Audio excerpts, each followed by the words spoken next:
کرتا تو گنہگار ہوگا. ایک آدمی کے لیے نکاح سنت اور مستحب ہے، کر لے تو بہت اچھی بات ہے، ثواب ملے گا، اور نہیں کیا تو گنہگار نہیں ہوگا. ایک آدمی کے لیے نکاح کرنا حرام ہے. تینوں کا سنیے. نکاح اس کے لیے واجب ہے جو قوی ہے، جوان ہے، اور زنا میں پڑ جانے کا اندیشہ ہے. اگر شادی نہیں کرے گا تو گناہ میں پڑنے کا اندیشہ ہے، خطرے میں ہے وہ. ایسے آدمی کے اوپر شادی کرنا واجب ہے، نہیں کرتا ہے تو گنہگار ہوگا اور شریعت کی مخالفت ہے. سنت اس آدمی کے لیے ہے جو نارمل آدمی ہے، اپنے کہیں علم میں پھنسا ہوا ہے، کاروبار میں پھنسا ہوا ہے، لیکن نارمل ہے، نیک ہے، وہ گناہ نہیں کرے گا، اپنے جذبات پر قابو رکھا ہے، اپنے مشاغل میں تھوڑا سا پھنسا ہوا ہے، بعض مجبوریوں کی وجہ سے، بعض آزار کی وجہ سے مرد ہے، لیکن کچھ اس کے علمی کام ہے یا کوئی سیاسی کام ہے یا کہیں کوئی مسئلہ ہو سکتا ہے، کوئی کیس یا کوئی ایسی چیزیں جس کی وجہ سے شادی نہیں کر پا رہا ہے، لیکن گناہ میں پڑنے کا اندیشہ نہیں، تو ایسے شخص کے لیے شادی کرنا مستحب اور سنت ہے. کر لیتا ہے بڑی اچھی بات ہے، اگر نہیں کرتا ہے تو گنہگار نہیں ہوگا. محدثین میں سے کئی لوگوں نے نہیں کی شادیاں سبب میں سے. تیسرا وہ آدمی جس کے لیے شادی کرنا حرام ہے. ایک آدمی فقیر ہے، کلاش ہے،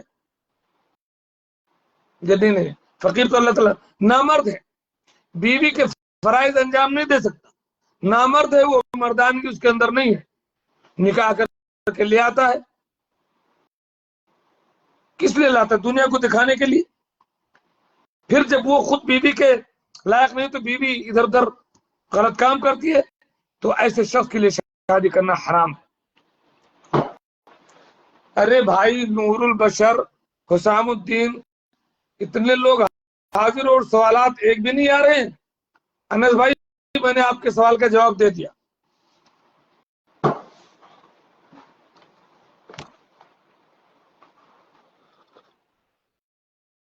ایک صاحب تھوڑی دیر کے لیے جڑے تھے، وہ اپنی ایک بات کہہ کر چلے گئے، وہ سوال نہیں کرنا چاہتے تو اپنی بات تھوپنا چاہتے تھے. چلیں ٹھیک ہے، میں سوالات کا انتظار کر رہا ہوں. نذیر البابو کرو سوال یار، میرے واٹس ایپ پر کر دو سوال. جو لوگ یہاں نہیں کر پا رہے ہو وہ میرے واٹس ایپ پر نہ بول کر کے بھیجو. میں واٹس ایپ ادھر کمپیوٹر میں کھلا رکھا ہوں، واٹس ایپ میں آپ سوال کر سکتے ہیں.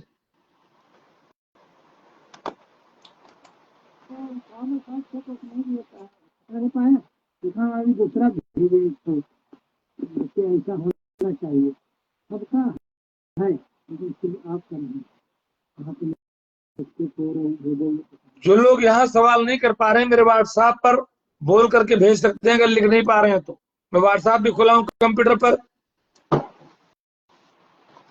شیخ یہ ضروری ہے کہ صرف عالم ہی سے دین سیکھیں؟ ہاں جی، بہت زبردست سوال کیا آپ نے. پھر کس سے سیکھیں گے بھائی؟ پھر آپ یہ کہو گے یہ ضروری ہے کہ ڈاکٹر سے دوائی لیں؟ ہاں بھائی، دوائی ڈاکٹر ہی سے لی جائے گی، دین عالم دین سے سیکھیں گے. جو آدمی جس فن کا ماہر ہو اسی کو حق ہے وہ چیز بتانے کا.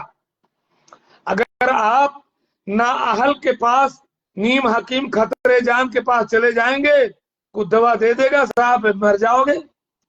کسی نااہل سے دین سیکھیں گے، وہ شرک، بدعت اور الہاد و خرافات میں آپ کو مبتلا کر دے گا. تو جس آدمی کی جو فیلڈ ہے اس فیلڈ والے سے سوال کریں گے. ڈاکٹر سے دوا لیں گے، عالم دین سے دین سیکھیں گے، اور بھی دنیا میں سائنسدانوں کے پاس ان سے جو ہے سائنسی باتیں سیکھیں گے. جو لوگ انجینئر سے انجینئرنگ سیکھیں گے، جو علماء کرام ہیں ان سے علم دین سیکھیں گے. جن کے پاس دین کا علم نہیں ہے اور پھر بھی وہ عالم بنتے ہیں، ادھر ادھر کی جھوٹی سچی باتیں ملا کر کے، وہ خود بھی گنہگار ہوتے ہیں اور دوسروں کو بھی گنہگار کرتے ہیں. ہم تو ڈوبے ہیں صنم، تم کو بھی لے ڈوبیں گے.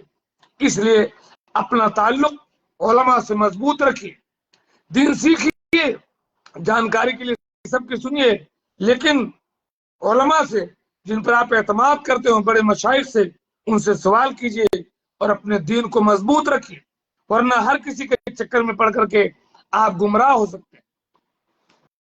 کہتے ہیں نا، نیم حکیم خطرے جان است اور نیم ملا خطرے ایمان است، تو یہ بات ہے۔ امجد خان صاحب کہاں پر انسان جنا کرتا ہے اس کے بارے میں، انسان زنا کرتا ہے اس کے بارے میں کیا بتائیں؟ لا تقربوا الزنا، اللہ تعالیٰ کہتا ہے مسلمانوں زنا کے قریب نہ جاؤ۔ زنا سے بچانے کے لیے اسلام نے شراب کو حرام قرار دیا جو عقل کو معاف کرتی ہے۔ زنا سے بچانے کے لیے اسلام نے عورتوں پر پردے کو ضروری قرار دیا تاکہ عورتیں پردے میں رہیں، برہنہ اور ننگا لباس نہ پہنے، بے پردہ نہ رہے جس سے شہوت بڑھے۔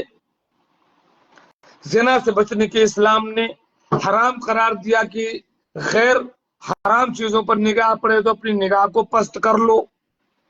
اب آج کل صاحب تو نیٹ ہے، جو ہے آپ کا فیس بک ہے، ٹویٹر ہے، فلاں ہے، انسٹاگرام ہے اور یوٹیوب ہے، اب جو چاہیں دیکھتے ہیں اور دیکھ کر بھی زناکاری پھیل سکتی ہے۔ تو آپ جو ہے اپنے آپ کو اسلام کا پابند بنائیے، قرآن کا پابند بنائیے، اللہ کے سامنے جواب دے اپنا اللہ کے لیے۔ یہ جانیے کہ ان تعبد اللہ کانک تراہ فان لم تکن تراہ فانہ یراک، اس تصور سے زندگی گزاری کہ اللہ آپ کو دیکھ رہا ہے۔ آپ جب زنا کر رہے ہیں تب بھی اللہ تعالیٰ آپ کو دیکھ رہا ہے۔ تقوی اپنے اندر پیدا کیجیے، اتق اللہ حیث ما کنت، تو آپ زنا نہیں کریں۔ سوالات کی میں ایک مثال دیتا ہوں۔ ہم جو ہے درجہ 3 میں ہماری ایک کتاب ہے، اس میں ہم نے ایک قصہ پڑھا تھا کہ ایک بادشاہ تھا جس کے بارے میں مشہور تھا کہ وہ بادشاہ بھی ہے اور بہت بڑا دیندار ہے، بڑا نیک ہے۔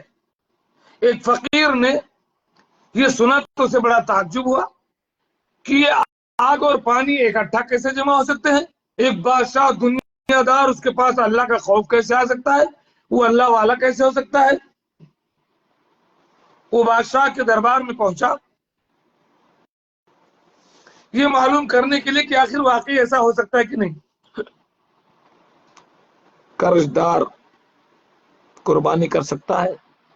ہمارے نور بشر صاحب قربانی کا وقت تو ختم ہو گیا، پھر بھی بتاؤں قرض دار قربانی کر سکتا ہے؟ کوئی بات نہیں، اگر وہ ایسا نہ کرے کہ صاحب قربانی کے لیے قربانی کرتے اس آدمی کا قرضہ ہی نہ دے پائے، اگر وہ جانتا ہے کہ اس کا قرضہ میں دے لے جاؤں گا، یہ قربانی کا وقت ہے، ابھی میں قربانی کر دوں، انشاءاللہ اس کا قرضہ میں ادا کر لے جاؤں گا، تو قربانی کرے۔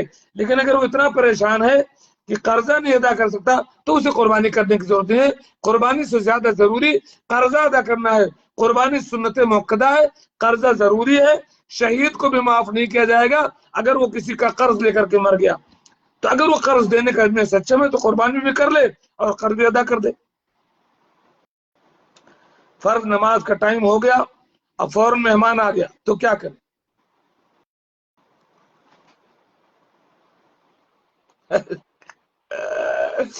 فرض نماز کا ٹائم تو مہمان نماز کا ٹائم ہو گیا، اور اگر جو ہے مہمان ہیں ایسے نیک پرہیزگار تو پہلے سب نماز ہی پڑھ لیں، ٹھیک ہے۔ اور لیکن اگر تھوڑے دوسرے ٹائپ کے ہیں اور ان کا لحاظ کرنا ضروری ہے اور حکمت کا تقاضا ہے تو انشاءاللہ ان کی مہمان نوازی کر لینے میں کوئی حرج کی بات نہیں۔ ویسے یہ راجح اور بہتر بات نہیں ہے، بہتر بات یہی ہے کہ نماز پڑھی جائے اس کے بعد مہمان نوازی کی جائے۔ لیکن اگر کوئی مہمانوں کے لحاظ میں، جیسے وہ مہمان ہو سکتا ہے وہ نماز پڑھ چکے ہوں اور مسافر ہیں اور وہ بعد میں بھی پڑھ سکتے ہیں، وہ جمع کر چکے ہیں، تو آپ کی ذمہ داری کہ ان کی مہمان نوازی کر دیں انشاءاللہ۔ یہ کوئی میں فتویٰ نہیں دے رہا ہوں، لیکن میں بطور حکمت ایک بات کہہ رہا ہوں کہ ایسا کر لینے میں انشاءاللہ کوئی حرج کی بات نہیں ہوگی اگر نماز کا وقت ختم نہیں ہو رہا ہے تو۔ اگر آپ وقت کے اندر پڑھ پا رہے ہیں تو مہمان نوازی کرنے کے بعد وقت کے اندر پڑھ لیں۔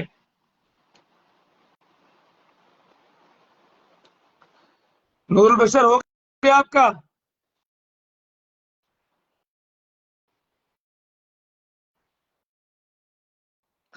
اچھا، حدیث رسول پوری کر لوں میں، آپ سوالات کرتے رہیے۔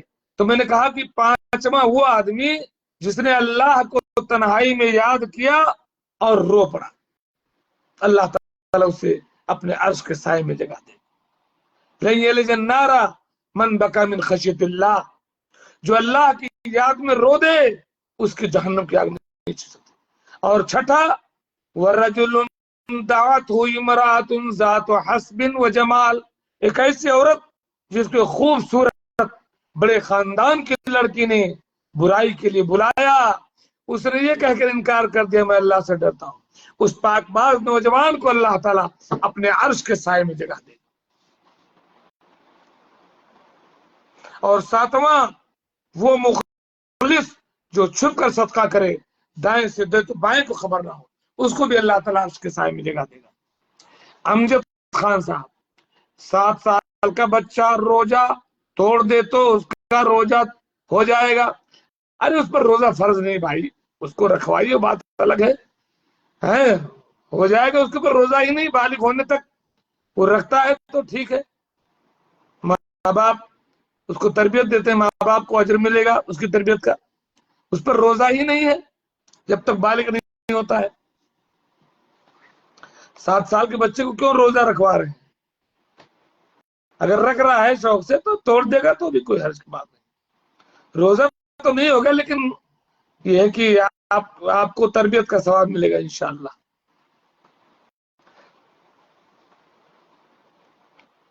جو عیبدار جانور پر قربانی نہیں،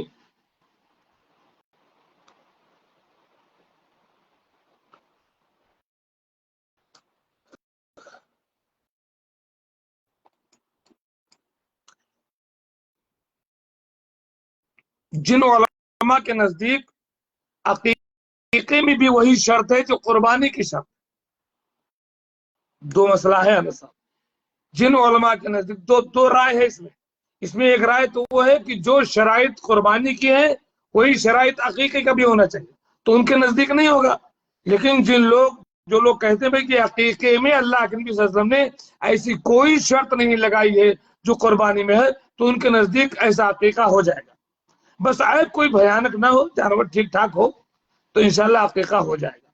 قربانی کی جو شرائط ہے وہ عقیقے میں نہیں ہے، میرا منہج جو ہے، میں جس منہج پر عمل کرتا ہوں یہ کہتا ہوں کہ قربانی کی شرط عقیقے میں نہیں ہے، لیکن جو لوگ کہتے ہیں کہ ہے وہ ان کے ہاں نہیں ہوگا۔ کام پر جا رہے ہیں نور بشر صاحب، چاہیے اللہ کو جزائے خیر دے۔ ویسے بھی 1 گھنٹہ ہو گیا مجھ کو بیٹھے ہوئے، ابھی محفل جمی تھی تو پھر کچھ لوگ ادھر ادھر ہو گئے، سوالات کافی آئے، انس صاحب آخر تک جمے رہے، اللہ تعالیٰ تمام، حسام الدین صاحب آپ ہیں تو ایک آدھ سوال کر کے جاؤ یار حسام بابو، اگر یہاں نہیں کرتے تو میں نے کہا کہ میرے واٹس ایپ پر بول کر کے، اگر ڈرائیونگ کر رہے ہو کہیں بیٹھے ہو اسی جگہ واٹس ایپ پر مار دو بول کر کے، یہاں دکھ جاتا ہے جو لوگ دیکھتے ہو، یہ مت سمجھو، واٹس ایپ پر بھی میں انتظار کر رہا ہوں، بول کر کے بھیج دو سوال۔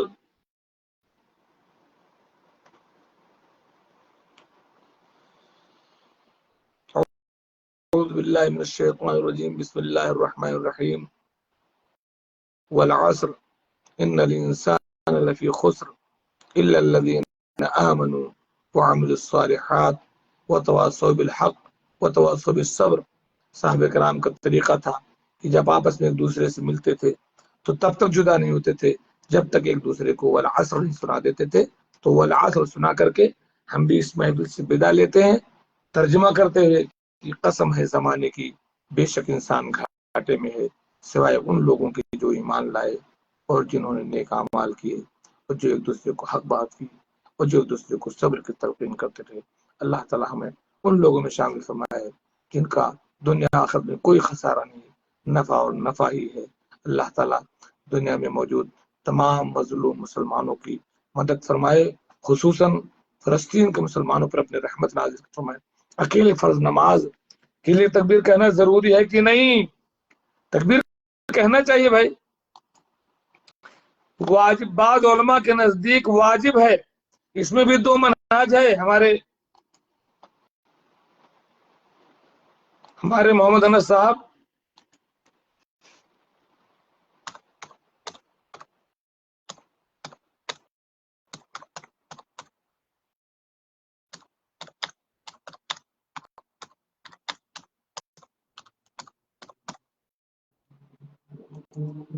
اکیلے بھی نماز پڑھیں تو اقامت کہہ کر پڑھیں. ذهب الجمع ذهب دیکھیے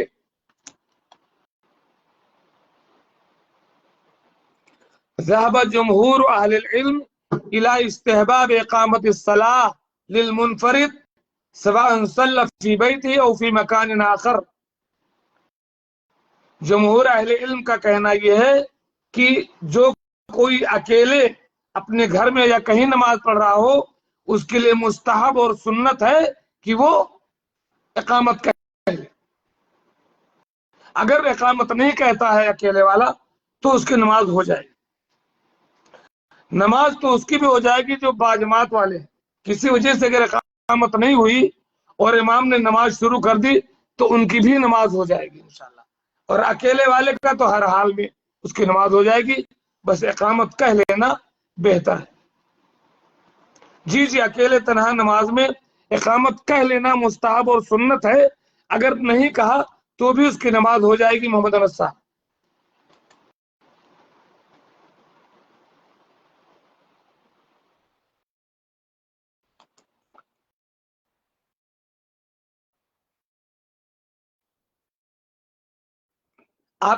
آپ دیکھیں اللہ کے نبی صلی اللہ علیہ وسلم کی ایک حدیث کی فرمایا یعجب ربک من راعی غنم فی راس الشذیۃ الجبل یؤذن للصلاۃ ویصلی. اللہ تعالیٰ اس چرواہے کو بہت پسند کرتا ہے, اس سے بہت خوش ہوتا ہے جو نماز کے لیے اذان کہتا ہے. اب آپ بتائیے جب اذان کہتا ہے وہ اکیلے پڑھنا ہے تو پھر اقامت کیوں نہیں کہے گا؟ تو بہتر یہی ہے افضل اور سنت اور مستحب کہ کہہ لے پھر پڑھے. لیکن اگر اس نے پڑھ لی نہیں کہا ہے تو نماز اس کی ہو جائے گی. مسلم صاحب آپ نے بھی کوئی سوال نہیں کیا اب تک. ہمارے انس صاحب لگے رہے. انس صاحب آپ اگر اور بھی سوالات آپ کے ساتھ ہیں تو میں بیٹھتا ہوں انشاءاللہ. مسلم بھائی آگے ہیں, اگر مسلم بھائی کوئی سوال ٹھوک دیتے ہیں تو تھوڑا اور بیٹھ جاتا ہوں.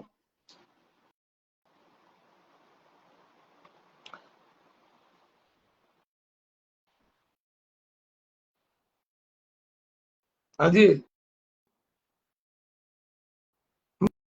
میں نے یہ بھی کہا تھا کہ اگر وہاں لکھ نہ سکو کہیں ایسی محفل میں ہو تو واٹس ایپ میں کھول کر کے رکھا ہوں. میرے واٹس ایپ پر اپنی آواز کے ذریعے بھی سوال بھیج سکتے ہو. اصل میں سوال بھیجنے کا یہ مقصد نہیں ہوتا کہ آپ نہیں جانتے. آپ سوچیں یار لوگ کیا سوچیں گے میں سوال کر رہا ہوں. آپ میرے ساتھ اس تبلیغ میں شامل ہوتے ہیں. جب آپ مجھ سے سوال کرتے ہیں تو مجھ سے جواب دلوا کر کے گویا کہ اس تبلیغ میں آپ شامل ہو جاتے ہیں. ایسی بات نہیں کہ آپ نہیں جانتے, آپ جانتے ہوں پھر بھی لوگوں کو بتانے کے لیے سوال کیا جاتا ہے. جیسے ہمارے محمد انس صاحب نے جتنے سوالات کیے ہیں سب کے جوابات جانتے ہیں. لیکن ان کا مقصد یہ ہے کہ چونکہ یہ سوال و جواب کی محفل ہے تو دوسروں تک اللہ کی بات پہنچائی جائے. ہاں واٹس ایپ پر دیجیے, واٹس ایپ پر دیجیے آواز میں پھر واٹس ایپ چلاتا ہوں میں. انس صاحب آواز میں دیجیے گا. تب تک میں ایک حدیث پڑھتا ہوں. ترمذی کی ایک حدیث ہے, اللہ کے نبی صلی اللہ علیہ وسلم نے فرمایا سوالات کریں جن کے پاس میرا واٹس ایپ ہے وہ واٹس ایپ پر کریں. لکھ سکتے ہو لکھیں, نہیں تو یا تو بول کر کے کہیں. تب تک میں ایک حدیث پڑھتا ہوں. ترمذی کے ایک حسن حدیث ہے, اللہ کے نبی صلی اللہ علیہ وسلم نے فرمایا من يأخذ عني هؤلاء الكلمات فيعمل بهن او يعلم من يعمل بهن. تم میں کا کون ہے, ابو ہریرہ اس حدیث کے راوی ہیں, تم میں کا کون ہے جو مجھ سے چند کلمات سیکھے خود ان پر عمل کرے یا ایسے لوگوں کو سکھا دے جو اس پر عمل کریں. ابو ہریرہ نے کہا کہ مجھے سکھائیے. ابو ہریرہ کہتے ہیں اللہ نبی صلی اللہ علیہ وسلم میرا ہاتھ پکڑا اور فرمایا عد خمسا, 5 وصیتیں کی. میں 5 وصیتیں بتا رہا ہوں اور آپ کے سوالات کا انتظار کر رہا ہوں. تو کیا کہوں, آپ مجھے انس صاحب نہ کہیں, پھر کیا کہوں؟ جو آپ کہیں وہ کہتا ہوں جناب.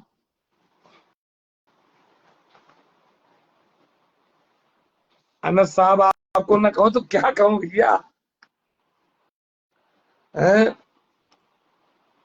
آپ یہ لکھ دیجئے کیا کہوں پر سوال کیجئے، میں بات پوری کرتا ہوں۔ فرمایا اتق المحارم تکن اعبد الناس، اللہ نے جو چیزیں حرام کر دی ہیں ان حرام کاموں سے بچ جاؤ، تکن اعبد الناس، لوگوں میں سب سے بڑے عبادت گزار کہلاؤ۔ اللہ کے نزدیک گویا کی سب سے بڑی عبادت یہ ہے کہ بندہ حرام کاموں سے بچ جائے، کیونکہ بہت سارے حرام کام ایسے ہیں جن کو کر لے، جن کے کرنے کے ساتھ ساتھ عبادت قبول نہیں ہوتی ہے۔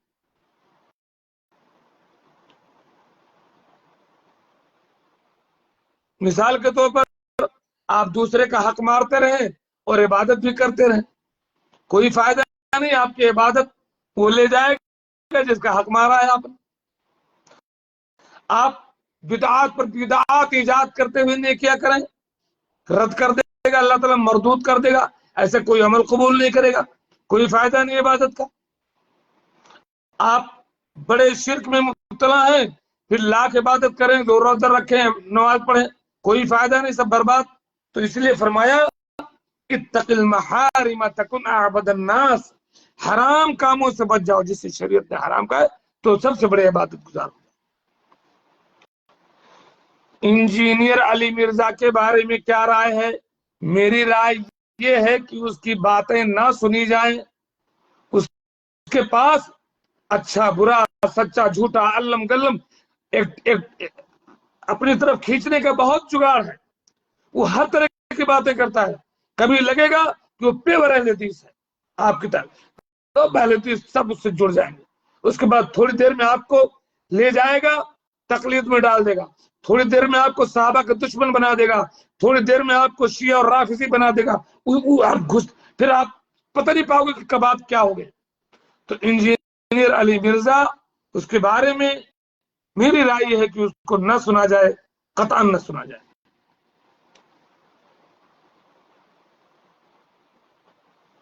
ہاں جی، کم عمر کیا کسی کو بھی نیک لوگوں سے دم کروا سکتے ہیں، چاہے کم عمر کے بچے ہوں، جوان ہوں، بوڑھے ہوں، کسی کو بھی دم نیکی لوگوں سے کروانا چاہیے، اچھے لوگوں سے کروانا چاہیے، کیونکہ وہ دم گویا کہ ایک دعا کے طور پر ہوتی ہے، اللہ تعالیٰ قبول کرتا ہے۔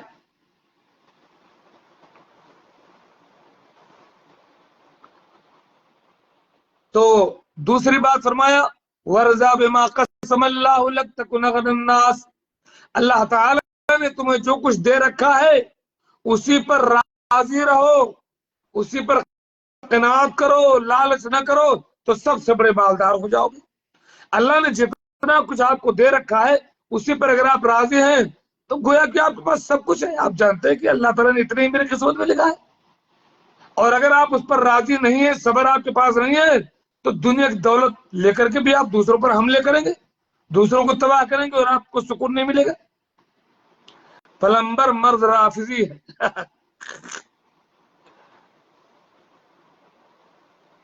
جی جی، رافضی ہے، وہ اندر سے رافضی ہے، بس وہ ایکٹنگ کرتا ہے مرزا، اللہ اسے ہدایت دے۔ مرزا ہے، سلمان ندوی صاحب ہیں، یہ تمام لوگ خوب اچھی اچھی باتیں کرتے ہیں، پیاری پیاری چکنی چپڑی، اور لوگوں کو رافضیت اور صحابہ کی دشمنی کی طرف لے جاتے ہیں، اور جب صحابہ سے دشمنی آپ کے اندر آ جائے گی تو جہنم ہی سیدھا راستہ ہے آپ کے لیے، کیونکہ دین نام ہے قرآن کا، سنت رسول کا اور صحابہ کے طریقے کا۔ جب آپ صحابہ کے دشمن ہو گئے تو دین کے دشمن ہو گئے۔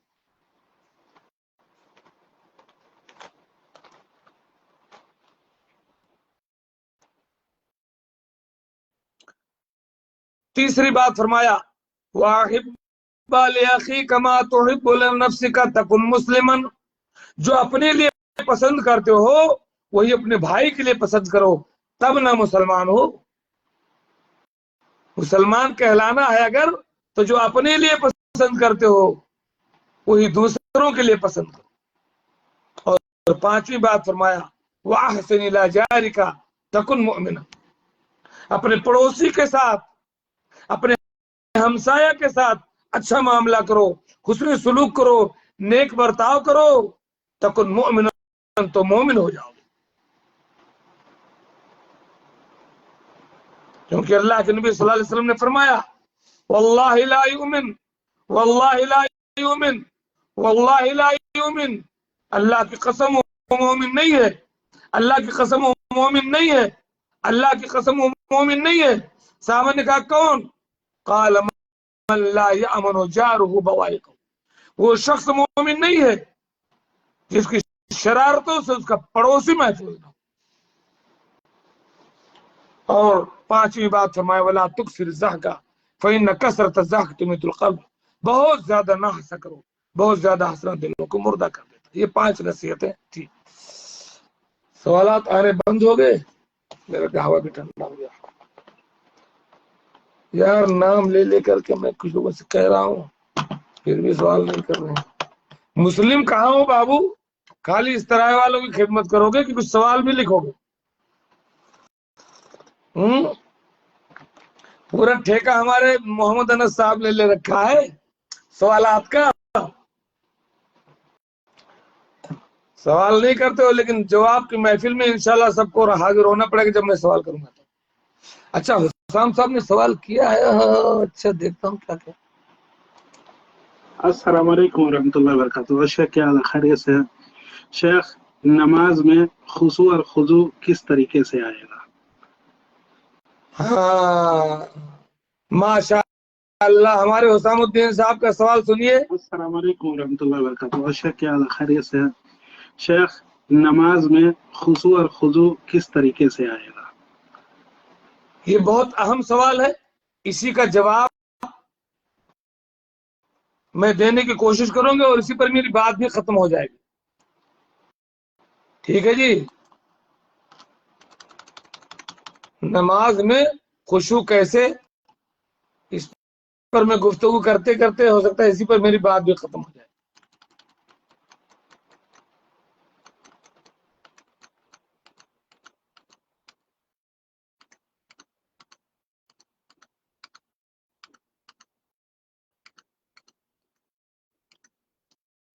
سنیے، حسام الدین صاحب بھی سنیں اور تمام لوگ سنیں۔ نماز میں خشوع کیسے پیدا کریں، بہت اہم سوال ہے، بہت پیارا سوال ہے۔ سب سے پہلی چیز تو یہ ہے نماز میں خشوع پیدا کرنے کے لیے کہ جب اذان ہو جائے تو آپ اپنی ساری مشغولیات چھوڑ کر کے نماز کی تیاری کریں۔ یعنی سب اذان ہو گئی، اب اپنا کام کر رہے ہیں، تھوڑا یہ کر لیں تھوڑا وہ کر لیں، نہیں، غور سے سنیں۔ پہلا کام یہ ہے کہ جب اذان ہو جائے تو آپ اپنی ساری مشغولیات چھوڑ کر کے نماز کی طرف توجہ دیں۔ اگر اب بھی آپ اپنے کسی کام کے لیے لگے رہے اور دیر سے نماز کی تیاری کر کے آپ نماز میں آئیں گے تو آپ کو سکون نہیں ملے گا۔ اللہ کے نبی صلی اللہ علیہ وسلم کے بارے میں آتا ہے کہ اللہ کے نبی صلی اللہ علیہ وسلم ہمارے عورتوں کے ساتھ ہوتے تھے، جب اذان ہو جاتی تھی تو آپ ایسے نکل جاتے تھے ہمارے درمیان سے جیسے کہ آپ ہمیں پہچانتے نہیں ہو۔ ابھی ایک سوال کوئی اور کر لے، ہمارے حسام الدین صاحب رہیے گا، ابھی میں جواب دیتا ہوں۔ پاکستان میں ایک آدمی ہے جو اکثر پھونک مارتا ہے، جو پھونکوں والی سرکار کہلاتا ہے، اس کا نام میرے ذہن میں نہیں آ رہا ہے۔ وہ بندہ کیا جادو کے ذریعے ایسا کرتا ہے؟ ارے کچھ نہیں، کچھ ایسا بیوقوف بنانے کا دھندا ہے۔ آپ اعتماد کر لیں، جیسا ایمان عقیدہ رکھ لو ویسا ہوتا ہے یار، وہ کچھ نہیں ہوتا ہے۔ اس کو بھی چونا لگا دیا۔ آج میں سن رہا تھا اس کو بھی اس کے کسی مرید نے چونا لگا دیا، اس کو کسی نے، وہ بتا رہی تھی کہ وہ آ کر کے کہا کہ ہمارے لیے دعا کرتے، پھونک دیا، کہا میرے کاروبار میں برکت ہو گئی، آ کر کے ایک گاڑی انعام دیا اس کو، کہا اور برکت ہوگی اور دعا کیجیے، پھر 4 گاڑی لا کر کے دیا، کہا دعا کیجیے اور برکت ہوگی۔ پھر بعد میں کہا کہ پھونک والی سرکار نے کہا کہ بھائی کیا کاروبار کرتے ہو، ہمیں بھی شامل کر لو۔ کہا ٹھیک ہے، یہ ہمارے لیے بڑی خوش قسمتی کی بات ہوگی۔ تو اس کو پتہ نہیں 4 کروڑ کتنا دے دیا اس نے مرید کو کہ نفع میں ہمیں شامل کرنا۔ اس کے بعد وہ سب لے کر کے چمپت ہو گیا، اور وہ جو گاڑی جو گفٹ دیتے وہ سب رینٹے والی کار تھی، اور وہ کہیں شکایت بھی نہیں کر سکتا، اب وہ جھیل رہا ہے۔ یہ ہے پھونکوں والی سرکار، اعوذ باللہ من ذالک۔ اچھا جی، تو نماز میں خشوع پیدا کرنے کا پہلی بات ہے کہ جب نماز کا وقت ہو جائے تو ساری دلچسپی چھوڑ کر آپ نماز پر توجہ دیں۔ نمبر 2، اذان سنیں اور اذان کے کلمات کا جواب دیں. اذان سنیے, اذان کے کلمات, یہاں سے برکتیں نازل ہوتی ہیں. اذان کے کلمات کا جواب دیجئے اور اذان کے بعد کی دعا بھی پڑھیے. اچھا جی, نمبر 3, احسن طریقے سے, بہترین اچھے ڈھنگ, جلد بازی سے نہیں, بہترین اور اچھے ڈھنگ سے وضو کریں کہ کوئی جگہ چھوٹ نہ پائے. بسم اللہ سے شروع کریں اور وضو کرنے کے بعد وہ دعا پڑھیں, اشہد ان لا الہ الا وحدہ لا شریک لہ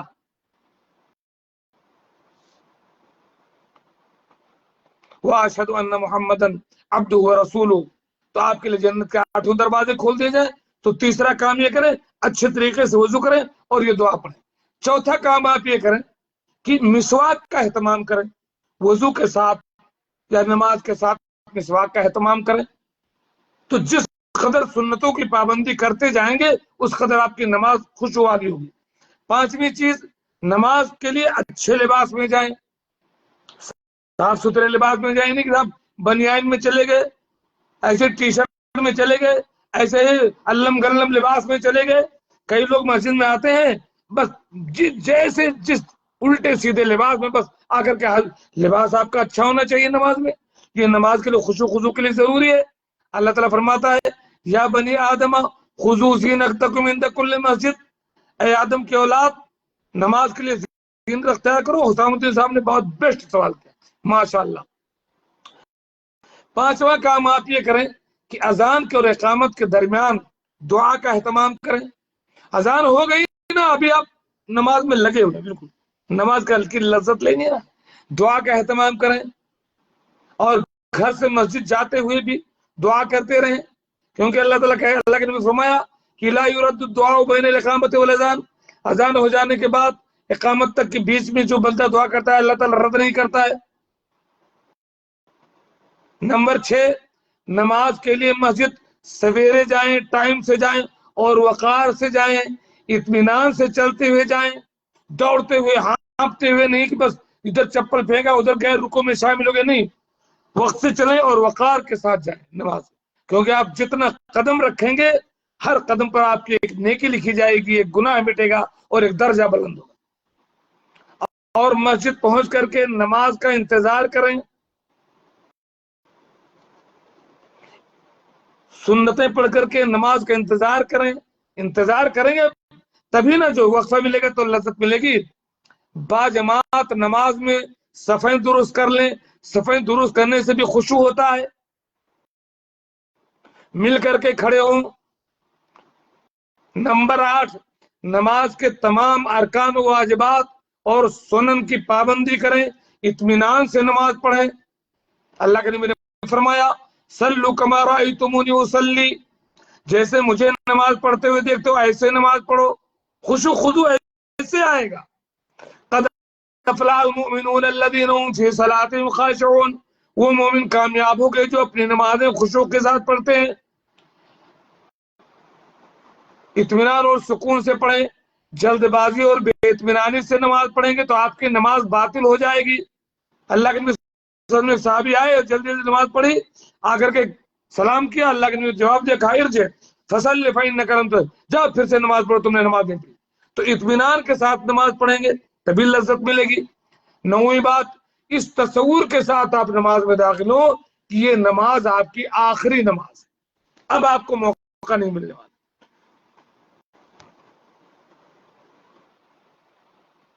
صحیح الجامع کی روایت ہے, اللہ کے نبی صلی اللہ علیہ وسلم نے فرمایا, اذکر الموت فی صلاتک, نماز میں موت کو یاد کرو.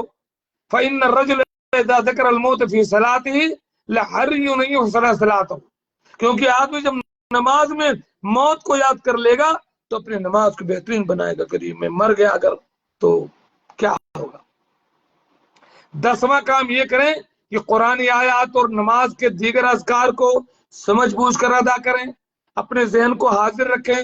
اللہ اکبر کہتے ہو اس کا کیا معنی ہوتا ہے, الحمدللہ رب العالمین پڑھتے ہو اس سورت کا کیا معنی ہے, قل هو اللہ احد پڑھتے ہو اس کا کیا معنی ہے, سبحان ربی العظیم کا کیا معنی ہے, سبحان ربی الاعلیٰ کا کیا معنی ہے, رب اجعلنی مقیم الصلاۃ کا کیا معنی ہے. تو جو کچھ پڑھتے ہو کہتے ہیں اس کا مفہوم اگر جانیں تو اور لذت ملے گی آپ کو. 11واں کام تلاوت کرتے ہوئے ایک ایک آیت پر ترتیل سے کریں، آیت رک رک کر پڑھیں، نہیں کہ الحمدللہ رب العالمین الرحمن مالک یوم الدین ایاک نعبد و ایاک نستعین، ایسا نہیں، الحمدللہ رب العالمین الرحمن الرحیم مالک یوم الدین، ترتیل کے ساتھ تحسین کے ساتھ قرآن پڑھیں، تب دل لگے گا نماز میں۔ اور 12ویں بات، اللہ کی عظمت کا تصور کریں کہ آپ اس کائنات کی سب سے بڑی ہستی ہے، اس کے سامنے آپ کھڑے ہوئے، اس تصور کے ساتھ کھڑے ہو کہ آپ اللہ کے سامنے کھڑے، تب آپ کو نماز کا خشوع ملے گا۔ ان تعبد اللہ کأنک تراہ، عبادت ایسے کرو جیسے تم اللہ کو دیکھ رہے ہو، کیونکہ اگر تم اسے نہیں دیکھ رہے تو اللہ تو میں دیکھ رہا۔ اور اس تصور کے ساتھ عبادت کریں، جیسے سورہ فاتحہ میں جب آپ پڑھتے ہیں تو اللہ تعالیٰ آپ کی باتوں کا جواب دیتا ہے، اس تصور کے ساتھ نماز پڑھیں کہ اللہ آپ سے گفتگو کر رہا ہے، تو لذت ملے گی نماز۔ 13واں کام یہ کہ نماز پڑھنے کے لیے اپنے سامنے سترا رکھتے ہیں، سترا رہے گا تو دور تک نگاہ نہیں جائے گی، ورنہ دور تک کھلا ہوا رہے گا تو ایسے آپ بکھرے رہو گے۔ سامنے سترا ہو، کوئی دیوار ہو، کوئی کھمبا ہو، کوئی کرسی ہو، کوئی مار کر رکھ لے تاکہ نماز آپ کی اطمینان سے پڑھیں۔ اور 14ویں بات یہ کہ نماز پڑھنے کے وقت سجدے کی جگہ پر آپ کے نشان رہے اور تشہد میں انگلی پر نشان رہے، تاکہ آپ کی توجہ مرکوز رہے، ادھر ادھر نہ جائے۔ 15واں کام، نماز میں جو قرآن کی آیات پڑھتے ہیں آپ بدل بدل کر پڑھیں۔ اب ہر دم جب شروع ہوئے انا اعطینا، جب شروع ہوئے وہی جو ہے قل اللہ نہیں، بدل بدل کر قرآن آیات کی تلاوت کریں۔ سجدے کی دعاؤں کو بدل بدل کر مختلف دعائیں پڑھیں، کبھی سبحان ربی الاعلیٰ پڑھیں، کبھی سبحانک اللہم وبحمدک سبحانک اللہم ربنا وبحمدک اللہم اغفر لی پڑھیں، کبھی سبحان قدوس رب الملائکۃ والروح پڑھیں، بدل بدل کر کے پڑھیں، تو اس سے بھی آپ کو بوریت نہیں ہوگی۔ اور 16واں کام یہ ہے کہ نماز میں جہاں دعا کے مقامات ہیں وہاں انتہائی توجہ کے ساتھ دعا میں خوب کوشش کریں، جیسے تکبیر تحریمہ کے بعد دعا ہے اللہم اغفر لنا ومن، دیکھو کیا ہے، اللہم باعد بینی وبین خطایایا کما باعدت بین المشرق والمغرب اللہم نقنی من الخطایا کما ینقی الثوب الابیض من الدنس اللہم اغسل خطایایا بالماء والثلج۔ یہ پوری دعا ہے، تو آپ توجہ کے ساتھ دعا کریں۔ جب آپ سجدے میں جاتے ہیں تو وہاں بھی ہے سبحان ربی الاعلیٰ پڑھنے کے بعد اللہ نے فرمایا کہ سجدے میں اللہ تعالیٰ بندے سے قریب ہوتا ہے، خوب دعا کرو، جو چاہو دعا کرو۔ تشہد میں جب آپ بیٹھتے ہیں درود شریف پڑھتے دعا کرتے ہیں، یہ سب دعا کے مقامات ہیں، خوب اچھی طریقے سے دعا کریں۔ اور 17واں کام یہ کہ نماز کی جگہ سے ایسی تمام چیزیں ہٹا دیں جس سے نماز میں خلل ہو، موبائل ہٹا دیں، وہاں سے کتاب ہٹا دیں، کوئی رنگین چیز ہو وہاں سے ہٹا دیں، کوئی شیشہ وغیرہ وہاں سے ہٹا دیں، نماز میں خلل ڈالنے والی تمام چیزوں کو وہاں سے ہٹا دیں، تب نماز پڑھیں۔ 18واں کام یہ کریں کہ اگر کھانا حاضر ہو اور سخت بھوک لگی ہو تو نماز پڑھنے نہ جائیں، ورنہ نماز میں آپ کھانا کھا لیں اطمینان کے ساتھ تب نماز پڑھیں۔ ایسے ہی اگر آپ کو پیشاب پاخانہ کی معمولی بھی حاجت ہو تو نماز میں نہ پہنچ جائیں، ورنہ خوشو خضو نہیں ملے گا۔ پیشاب پاخانہ سے فارغ ہو لیں تو سکون کے ساتھ نماز پڑھیں۔ 20واں کام، سخت نیت کا غلبہ ہو تو نفلی نماز نہ پڑھیں، نیت پوری ہونے پر پڑھیں، فرض تو پڑھنا ہی پڑھنا ڈالیں۔ 21واں کام یہ کریں کہ اگر کوئی گپ شپ کر رہا ہو یا وہیں آپ کے سامنے کوئی سو رہا ہو تو ان کے سامنے نماز نہ پڑھیں، باتیں کرنے والے کے پیچھے یا سونے والے کے پیچھے نماز نہ پڑھیں، ورنہ آپ بھی نماز میں سست ہو جائیں گے۔ اللہ کے نبی نے فرمایا لا تصلوا خلف النائم ولا المتحدث، رواہ ابو داؤد، سونے والے اور گپ لگانے والے کے پیچھے نماز نہ پڑھو وہاں آس پاس میں۔ تو یہ وہ تمام چیزیں ہیں جس سے آپ کی نماز میں خشوع ہوگا۔ اللہ تعالیٰ ہمیں اور ہماری اولاد کو نمازوں کا پابند بنائے، ہماری نماز میں خشوع بخشے۔ رب اجعلنی مقیم الصلاۃ من ذریتی ربنا وتقبل دعاء، آمین۔ وآخر دعوانا ان الحمد للہ رب العالمین۔ السلام علیکم ورحمۃ اللہ وبرکاتہ۔